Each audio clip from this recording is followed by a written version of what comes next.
The wife of the infamous Mexican drug lord known as El Chapo was released from federal custody today. She served nearly 2 years in a Texas prison and a California halfway house for helping to run his multi-billion-dollar cartel. When a drug lord falls, the world thinks it's over. But in the shadows, the real power often wears heels. Emma Coronel Aispuro, El Chapo's wife, didn't just stand by his side, she stood over an empire. And she's not the only one. Rosario Cardoza, wife of El Mayo, runs the cartel game like a ghost, unseen, untouched, and unstoppable. These are the 16 deadliest mafia bosses' wives who are still active. Number 16. The Shadowed Heiress, Jessica Johanna Oseguera Gonzalez. In the tangled web of the Jalisco New Generation cartel, one name stands out. Jessica Johanna Oseguera Gonzalez, La Negra. As the daughter of feared CJNG leader Nemesio El Mencho Oseguera Cervantes and the wife of powerful cartel figure Julio Alberto Castillo Rodriguez, she was doubly bound to a criminal empire built on brutal executions, mass kidnappings, and the blood of countless rivals. While her father ruled through violence, Jessica commanded the business side, operating restaurants, agricultural firms, and companies that appeared legitimate but served as sophisticated fronts for laundering millions in cartel profits. U.S. authorities revealed her complex financial schemes moved drug money through shell companies, financing CJNG's military-grade arsenal and reign of terror across Mexico. Everything changed in 2020. Flying to Washington, D.C. to support her brother at a court hearing, she was arrested the moment she touched American soil, perhaps overconfident, perhaps underestimating U.S. authorities. By 2021, she was sentenced to 30 months in federal prison, a warning shot that the U.S. wasn't afraid to target cartel royalty. Her imprisonment proved surprisingly brief. Released March 14, 2022, after less than 2 years, La Negra benefited from the First Step Act, a reform law allowing federal inmates to earn time credits for good behavior and rehabilitation programs. Her early release sent shockwaves through law enforcement and cartel circles alike. Reports suggest she still holds her father's trust and maintains influence. While some believe she stepped back, intelligence whispers paint a different picture. La Negra continues pulling strings from a safer distance, maintaining encrypted communications with cartel lieutenants. Armed with new connections forged behind bars, she may be positioning herself for the next chapter in CJNG's operations, perhaps more dangerous than ever. Number 15. The Iron Lady of Naples, Maria Licciardi. In the gritty streets of Naples, Italy, one name commanded fear and respect: Maria Licciardi, known as La Madrina, the Godmother. Born into the notorious Licciardi Camorra clan, Maria was no stranger to the world of organized crime. But when her brother Gennaro died from blood poisoning in prison in 1994, Maria did the unthinkable. She stepped out of the shadows and took control of the criminal empire herself, becoming the first female boss of the Secondigliano Alliance, a coalition of 20 Camorra clans that ruled Naples' underworld. As the new boss of the Licciardi clan, Maria proved to be a force to be reckoned with. With an iron fist and a cunning mind, she revolutionized the Camorra's operations. She broke the organization's traditional code of conduct by forcing the clan into the prostitution trade, a business line previously forbidden by Camorra rules. This ruthless expansion into new criminal territories shocked even hardened mobsters. From ordering assassinations to orchestrating complex heroin trafficking networks that stretched from Istanbul to the streets of Naples, Maria's criminal tentacles reached across Europe, earning her the nickname the Iron Lady of Naples. Her reign turned deadly in 1999 when blocking pure, unrefined heroin sales sparked war with the Lo Russo clan. The resulting bloodbath left 120 dead amid car bombs and bazooka attacks terrorizing Naples. When prosecutor Luigi Bobbio approached too closely, she bombed his office building. While hiding, she continued ordering murders and running operations, evading capture for years. Authorities dubbed her the Scarlet Pimpernel of Italy. Even powerful empires crumble. After arrests in 2001 and 2021, authorities finally cornered Maria at Rome's Ciampino airport, attempting to flee to Spain. Charged with running vast networks of human trafficking, extortion rackets, and drug smuggling that generated millions in illegal profits, the authorities believed they had finally ended her reign. Yet even behind bars, her power remains undiminished. The Licciardi clan continues its operations, her influence unshaken by prison walls. Some say she still issues orders from her cell, proving that freedom isn't necessary for control. The Iron Lady of Naples continues to cast her shadow over the city's underworld, her criminal empire as active as ever. Number 14. The Maul Who Talked, Linda Shiro. In the shadowy world of the Colombo crime family, Linda Shiro was more than just another pretty face. As the longtime partner of Gregory Scarpa, one of the family's most notorious hitmen, Linda had a front-row seat to the inner workings of the mafia. But what set Linda apart from the other mob Mauls was a secret that would eventually shake the criminal underworld to its core. For years, Scarpa had been living a double life, serving as a hitman for the Colombo family while simultaneously working as an informant for the FBI. It was a dangerous game, and one that would ultimately cost Scarpa his life.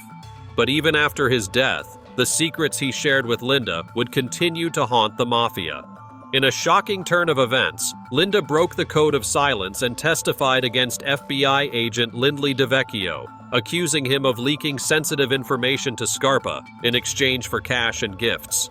It was a bombshell revelation that exposed the deep corruption at the heart of the FBI's relationship with the mafia, and one that would forever change the way the public viewed the nation's top law enforcement agency.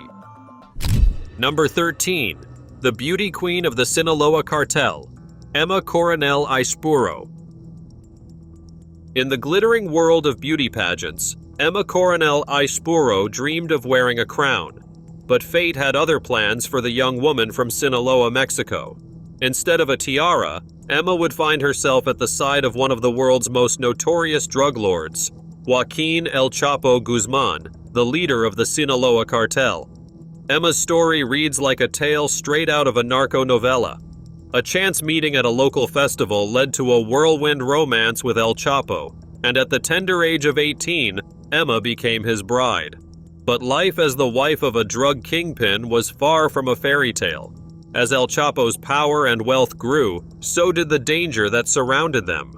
Emma found herself living a life of luxury, shuttling between mansions and safe houses, always looking over her shoulder for the next threat. But Emma was no ordinary cartel wife. She was smart, savvy, and fiercely loyal to her husband. When El Chapo made his daring escape from a Mexican prison in 2015, many believed that Emma had played a key role in the audacious plot. And when the law finally caught up with El Chapo, Emma remained by his side, even as he was extradited to the United States to face justice. Her loyalty would ultimately be her downfall. In 2021, U.S. authorities arrested Emma and charged her with helping to run her husband's criminal empire. She pleaded guilty to conspiracy to distribute heroin, cocaine, marijuana, and methamphetamines, conspiracy to launder money, and engaging in financial transactions with a designated drug trafficker. Despite facing up to 4 years in prison, the judge showed leniency, noting she was just a teenager when she married El Chapo. After serving 31 months in federal prison, the beauty queen of the Sinaloa Cartel walked free in September 2023, her rise and fall as dramatic as any telenovela, but with real-world consequences that helped fuel America's drug crisis. Number 12. The Big Meech Connection, Tonisa Welch. In the glittering world of hip-hop and high finance, few names loom as large as Big Meech. Born Demetrius Flannery, Big Meech was the mastermind behind the Black Mafia family, a vast criminal enterprise that once controlled the flow of cocaine from the jungles of Colombia to the streets of Atlanta and beyond. But behind every powerful organization, there are key players who keep the machine running, and for BMF, that person was Tonisa Welch. Known as the First Lady of BMF, Tonisa was more than just a figurehead. Born and raised in Detroit, Michigan, she learned early that survival required both strength and strategy. Smart, ambitious, and with a commanding presence, she knew how to navigate a world dominated by powerful men. As the wife of Big Meech's brother, Terry Southwest T. Flannery, Tonisa became deeply embedded in BMF's operations, which had grown from Detroit's gritty streets into a multi-million-dollar nationwide cocaine empire.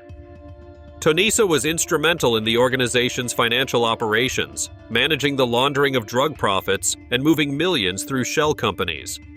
She oversaw a vast network of front businesses, including music ventures and legitimate enterprises, that helped BMF maintain its public image as a lifestyle brand rather than just a drug operation.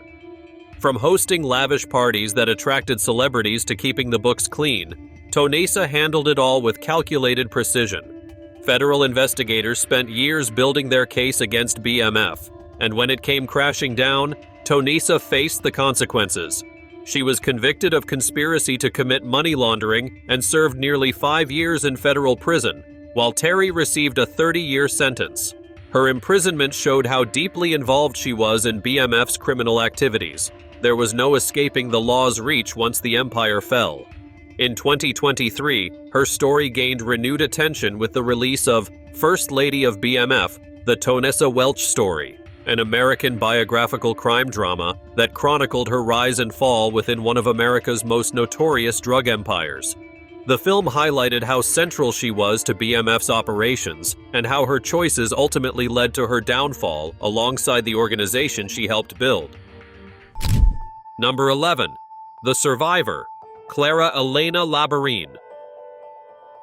In the brutal history of Mexican drug cartels, few women have faced the trials that Clara Elena Labarin endured.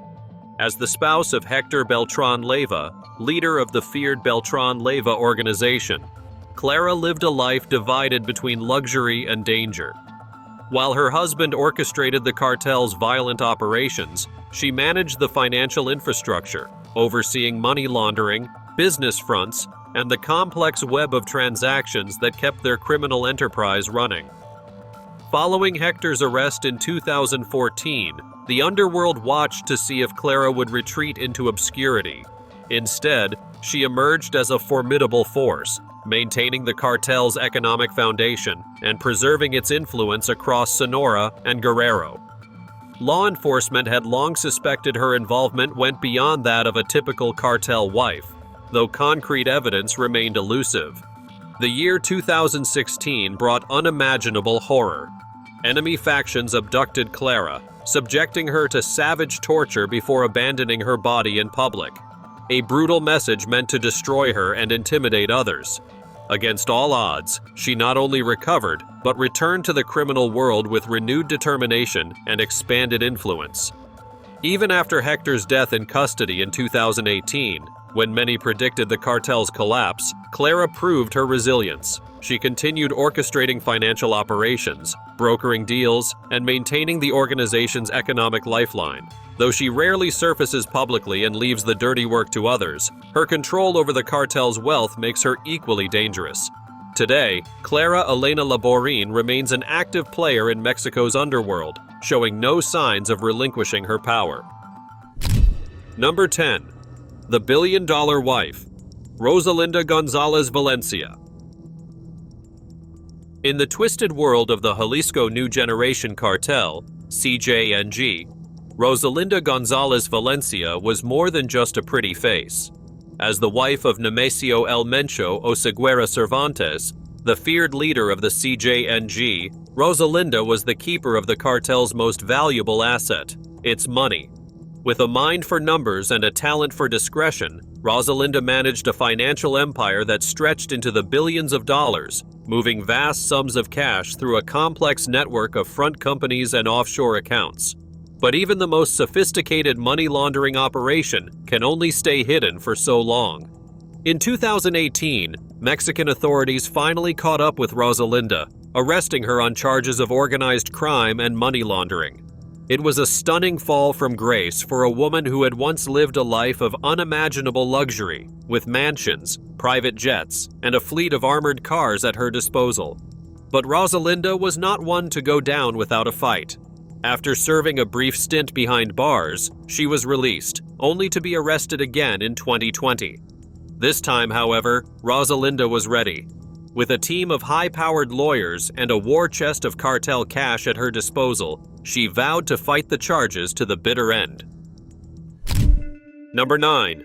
The Lady and the Kingpin, Juliana Ferret. Juliana Ferret's life reads like a classic gangster movie. A beautiful young woman from the barrios of Puerto Rico who falls in love with a charismatic drug kingpin and becomes his loyal consort through thick and thin. But the reality of Juliana's story is far more complex than any Hollywood screenplay could ever capture. Her transformation began the day Frank Lucas spotted her walking through a first-class cabin, her elegance commanding attention even before their eyes met.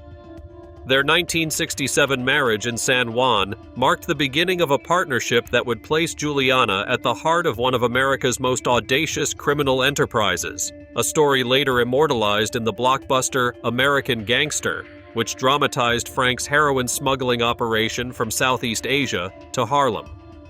While Frank engineered heroin distribution networks stretching across continents, Juliana embraced her role as his closest confidant.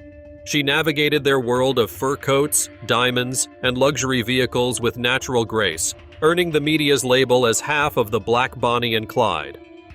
When federal agents dismantled Frank's operation in 1975, Juliana faced her own reckoning, 5 years in prison alongside her husband's 40-year sentence. But prison couldn't break old habits. 3 decades later, surveillance teams tracked a 70-year-old Juliana negotiating cocaine deals in Puerto Rico hotel rooms. Wiretaps captured her discussing shipments with informants, proving that neither age nor prior incarceration had dulled her appetite for the trade. Her 2012 arrest resulted in another 5-year sentence, completed in 2017. Since then, Juliana has maintained absolute silence.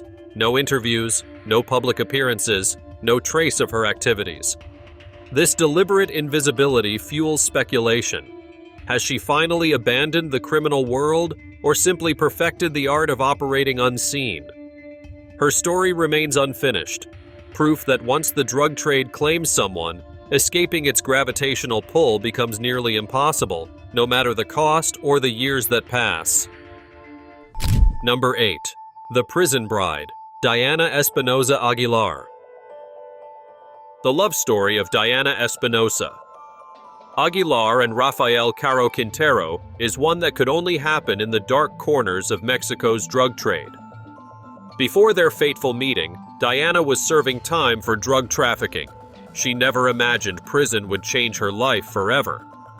But behind bars, she encountered Rafael Caro Quintero, the legendary founder of the Guadalajara Cartel, already serving 40 years for his role in DEA agent Kiki Camarena's murder. To the world, Quintero was one of Mexico's most dangerous men. To Diana, he was something else: charming, powerful, a man who controlled everything around him, even from his cell. By the time she was released, their bond was unbreakable.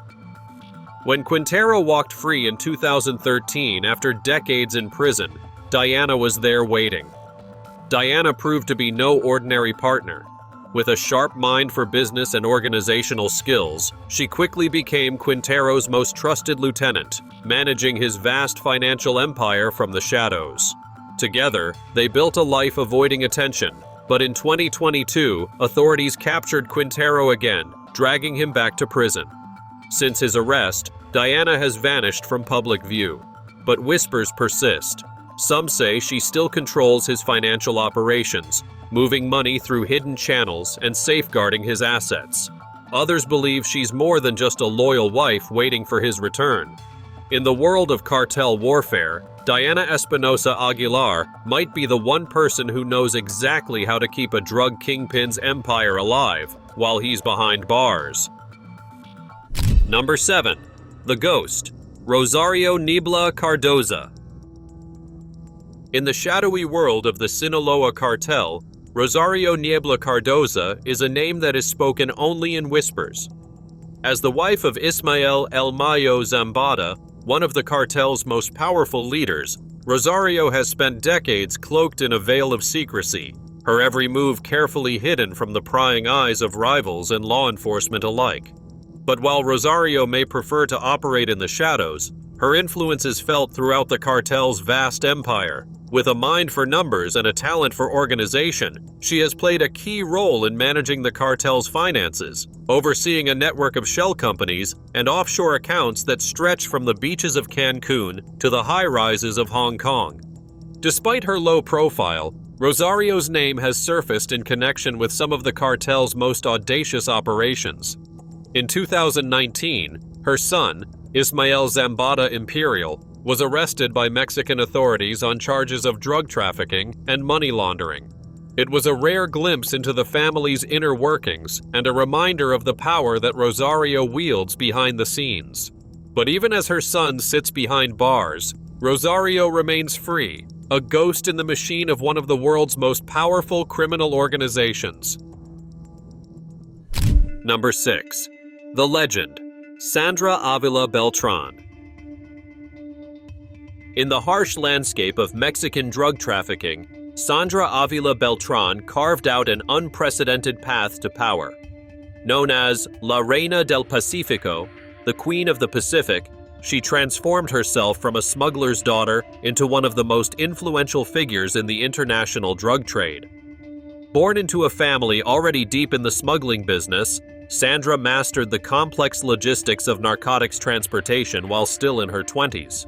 Her strategic marriage to Colombian trafficker Juan Diego Espinosa Ramirez elevated her status dramatically, creating a powerful alliance that connected Mexico's cartels with Colombia's Norte del Valle organization. Together, they built a sophisticated pipeline that ensured steady cocaine shipments reached American shores. Their criminal network extended from Colombian production centers to distribution points across the United States. As their influence expanded, so did law enforcement scrutiny. Sandra's 2007 arrest and subsequent extradition to the U.S. appeared to signal the end of her reign. Yet prison walls couldn't contain her ambition or diminish her connections. Her 2015 release marked an unexpected transformation. Rather than retreating into shadows like most former cartel figures, Sandra embraced public attention. She granted media interviews, showcased her luxury lifestyle on social platforms, and consistently denied ongoing cartel involvement. This bold strategy allowed her to maintain relevance while avoiding direct criminal exposure. Now it's time for today's subscriber pick. According to reports from 2020, a major Russian mafia boss died, and many believed his empire would collapse, especially after their underboss was also assassinated. But instead of falling apart, the organization became even more powerful and ruthless. Strangely, their new leader remained unknown for a long time. It was later revealed that the late boss's wife had quietly taken control. She has no criminal record, lives like a wealthy socialite, and operates entirely from the shadows. She's now known as one of the deadliest mafia bosses' wives still active in 2025, admired and feared for her efficiency and brutal methods. What do you think about this? Let us know in the comments. Number 5. The Queenpin's Rise and Fall, Sabrina Peterson. Sabrina Peterson's story reads like something out of a Hollywood movie. A young, ambitious woman from the streets of Atlanta who rose to become one of the most powerful figures in the Black Mafia family, only to see it all come crashing down in a hail of bullets and federal indictments. As the girlfriend of Big Meech, the legendary founder of BMF, Sabrina had a front-row seat to the action. She was there in the early days, when the organization was just a small-time drug crew struggling to make a name for itself on the streets of Southwest Atlanta. And she was there at the end, when the DEA and the FBI finally caught up with Big Meech and his associates, bringing the whole empire down in a massive coordinated takedown. Along the way, Sabrina played a key role in the organization's success. She was a master of the hustle, with a talent for making connections and sealing deals that helped BMF expand its reach far beyond the confines of the ATL. But she was also a woman with a volatile temper and a penchant for violence, traits that would eventually catch up with her in the form of a federal prison sentence. Number 4. The Silent Queen, Alejandrina Maria Salazar Hernandez. In the world of the Sinaloa Cartel, where power is often measured by the flash of a gun or the size of a bank account, Alejandrina Maria Salazar Hernandez chose a different path. As the first wife of Joaquin El Chapo Guzman, the notorious drug lord who once ruled an empire that stretched from the streets of Culiacan to the boardrooms of Bogota, Alejandrina could have basked in the limelight. But instead, she opted for the shadows, quietly amassing a fortune that would make even the most seasoned financiers blush. Born into a family with deep ties to the drug trade, Alejandrina understood the rules of the game better than most. While El Chapo built his empire on violence and intimidation, Alejandrina worked behind the scenes, laundering the cartel's illicit profits through a labyrinth of shell companies and offshore accounts. But Alejandrina's ambitions extended beyond the underworld. In 2019, she made a bold move, launching a fashion brand named El Chapo 701 in honor of her infamous husband. It was a risky gambit, but one that paid off handsomely, as the brand quickly became a sensation among the narco elite. Number 3. The Godmother, Victoria DiGiorgio. In the pantheon of mafia wives, few names loom as large as Victoria DiGiorgio. As the wife of John Gotti, the legendary boss of the Gambino crime family, Victoria was more than just a passive observer of her husband's criminal empire. She was a force in her own right, a woman who commanded respect and fear in equal measure. Born and raised in the heart of New York's Italian-American community, Victoria was no stranger to the world of organized crime, but it was her marriage to John Gotti that would elevate her to the status of a mafia icon.